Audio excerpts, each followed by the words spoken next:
कुछ लोग पर्दे के पीछे से बैठकर यह स्क्रिप्ट लिखे कि आरसीपी सिंह को टारगेट में लेना है, बर्बाद करना है। तो उसी स्क्रिप्ट के तहत उनको जदयू में जनसुराज में लाया गया।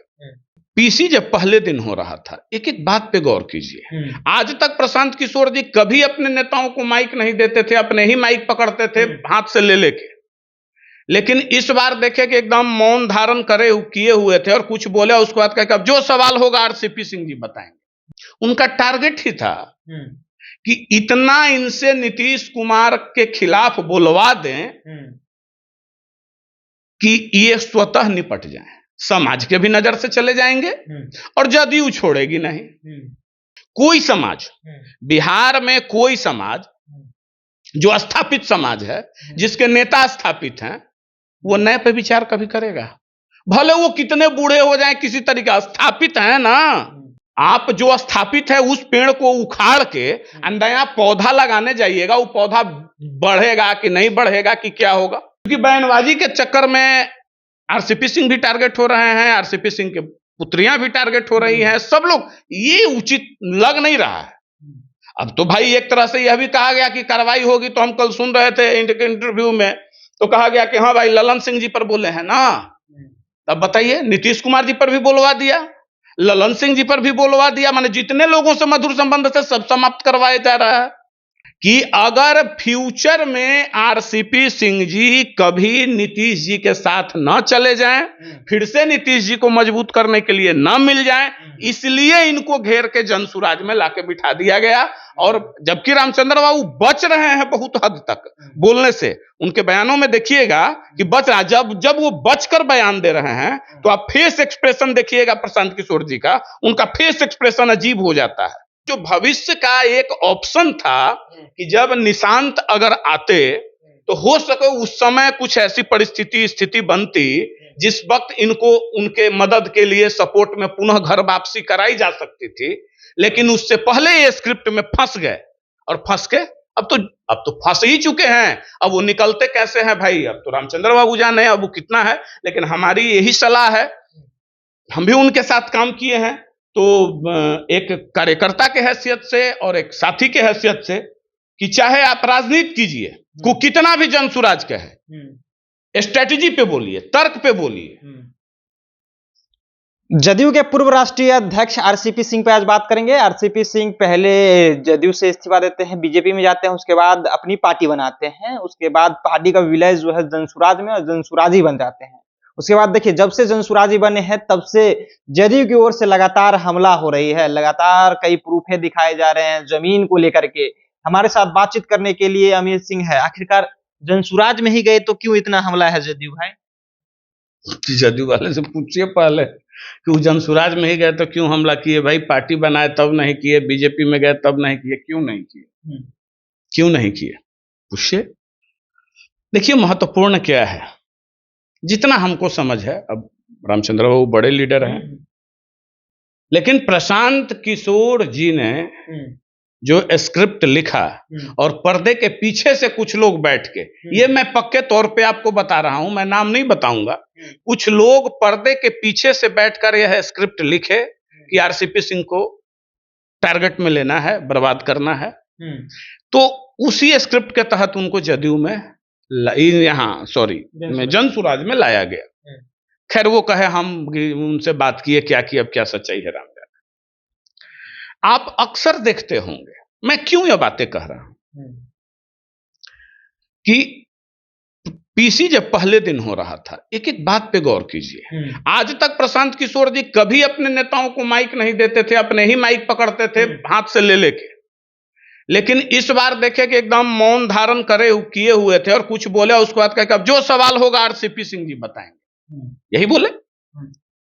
और उनको पोक किया जा रहा है, उनके पालतू, प्रशांत जी के पालतू पत्रकारों के द्वारा पोक किया जा रहा है, सिर्फ और सिर्फ नीतीश कुमार पे बात। उनका टारगेट ही था कि इतना इनसे नीतीश कुमार के खिलाफ बुलवा दें कि ये स्वतः निपट जाए, समाज के भी नजर से चले जाएंगे और जदयू छोड़ेगी नहीं। अब आज आप देखिए कि जो भी जनता दल यू के नेतागण या जो भी दिखा रहे हैं जमीन फलना चिलना, एक बार और उठा था मामला, तब जदयू में थे ही वो, लेकिन इतना कड़ा हमला नहीं हुआ था। लेकिन आज आखिर दोनों तरफ से हो रहा है। रामचंद्र बाबू को भी जबरन अब उनको लग रहा है कि अब इनको चढ़ा दिया है जनसुराज में, जनसुराज में चढ़ा दिया तो अब वो बोल रहे हैं। बोलने का नतीजा क्या हो रहा है? देखिए, कोई समाज, बिहार में कोई समाज जो स्थापित समाज है, जिसके नेता स्थापित हैं, वो नए पे विचार कभी करेगा? भले वो कितने बूढ़े हो जाएं, किसी तरीके स्थापित है ना, तो वो कोई दूसरे पे विचार करेगा? जब तक वो जीवित है संभव है? कभी नहीं विचार करेगा हमारे समझ से। क्योंकि आप जो स्थापित है उस पेड़ को उखाड़ के नया पौधा लगाने जाइएगा, वो पौधा बढ़ेगा कि नहीं बढ़ेगा कि क्या होगा? और क्या हो रहा है? देखिए, इसमें एक दुर्भाग्यपूर्ण बात यह है कि राजनीति की जो मर्यादा है वो तो तार तार हो ही रही है, साथ साथ में स्तर भी गिरते जा रहा है राजनीति का। क्योंकि बयानबाजी के चक्कर में आरसीपी सिंह भी टारगेट हो रहे हैं, आरसीपी सिंह के पुत्रियां भी टारगेट हो रही हैं, सब लोग, ये उचित लग नहीं रहा है। अब तो भाई एक तरह से यह भी कहा गया कि कार्रवाई होगी, तो हम कल सुन रहे थे इंटरव्यू में, तो कहा गया कि हाँ भाई ललन सिंह जी पर बोले हैं ना, तब बताइए नीतीश कुमार जी पर भी बोलवा दिया, ललन सिंह जी पर भी बोलवा दिया, माने जितने लोगों से मधुर संबंध से सब समाप्त करवाया जा रहा है।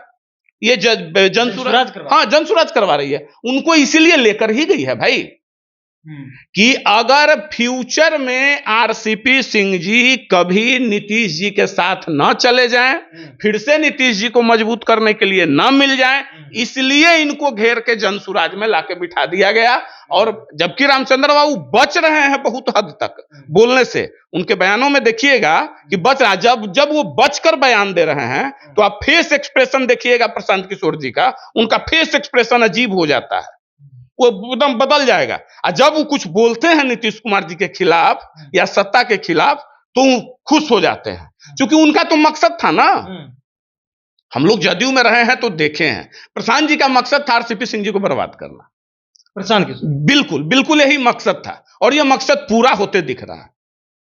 जिस हद तक बयानबाजी बढ़ते जा रही है, जिस हद तक बात बढ़ते जा रही है, अब तो हो रहा है कि अब न्यायालय जाने जेल भी भेज देंगे, न्यायालय जाने ये कर देंगे वो कर देंगे, तो यानी पूर्णतः लड़वा के, तो जो भविष्य का एक ऑप्शन था कि जब निशांत अगर आते तो हो सके उस समय कुछ ऐसी परिस्थिति स्थिति बनती जिस वक्त इनको उनके मदद के लिए सपोर्ट में पुनः घर वापसी कराई जा सकती थी, लेकिन उससे पहले ये स्क्रिप्ट में फंस गए, और फंस के अब तो फंस ही चुके हैं। अब वो निकलते कैसे हैं भाई, अब तो रामचंद्र बाबू जाने अब वो कितना है, लेकिन हमारी यही सलाह है, हम भी उनके साथ काम किए हैं, तो एक कार्यकर्ता के हैसियत से और एक साथी के हैसियत से, कि चाहे आप राजनीति कीजिए, को कितना भी जनसुराज कहे, स्ट्रेटेजी पे बोलिए, तर्क पे बोलिए, कामकाज पे बोलिए, निजी तौर पे कितना भी उकसाए उनका पालतू पत्रकार, और बचिए, वो आपके पास बाइट लेने नहीं जा रहा है, वो आपको उकसा रहा है, वो प्रायोजित तौर पे आपके यहां भेजा जा रहा है। मैं आपको बता रहा हूं, हमको इनपुट है, भेजा जा रहा है, तो एक शुभचिंतक होने के नाते बता रहे हैं कि मत पड़िए निजी हमलों में, ललन सिंह जी पे, नीतीश कुमार जी पे या किसी पे, सरकार पे हमला कीजिए, बात खत्म है। बात करेंगे, आज राहुल गांधी पुंछ दौरा पे गए हैं, जिस तरह से आतंकी हमले हुए, शहीद हुए, घर जाकर मुलाकात कर रहे हैं, किस तरह? अब राहुल गांधी जी गए हैं, आज गए हैं, अब अच्छी बात है, जाना ही चाहिए, सबको जाना चाहिए। थोड़ी लेट किए हैं, लेकिन और पहले भी जाना चाहिए था। अभी तो सर्वदलीय एक सांसदों का डेलीगेशन भी पूरे वर्ल्ड में गया है, 7 डेलीगेशन गया है, अच्छी बात है, अच्छी पहल है। राजनीति नहीं करनी चाहिए। हमारा इतना ही कहना है किसी से भी कि जब बात देश की हो, जब बात देश की अस्मिता की हो, जब बात देश की एकता और अखंडता की हो, तो उसमें एक सुर में सिर्फ जय हिंद बोलना चाहिए, को किसी तरह की कोई राजनीति नहीं। चलिए, तो किसी तरह की राजनीतिक नहीं होनी चाहिए। और आरसीपी सिंह पर भी बोले हैं, देखिए जनसुराज जो है यानी प्रशांत किशोर, वो बर्बाद करना चाहते हैं आरसीपी सिंह को। जदयू में भी जब थे तब फिर भी वो लगे हुए थे, और अब जनसुराज में बुला करके और पत्रकारों को भेजते हैं, और उन पर सिर्फ और सिर्फ नीतीश कुमार पर हमलावर होते हैं, और ललन सिंह पर, मतलब जिनके साथ उनकी अच्छी संबंध थी उन्हीं पे बुलवाया जा रहा था। ये तमाम बातों पर अमित सिंह अपनी बातों को रखे हैं। फिलहाल आपकी क्या राय है, अपनी राय नीचे कमेंट बॉक्स में रखिएगा। आप देख रहे थे जनता जंक्शन, बहुत बहुत धन्यवाद।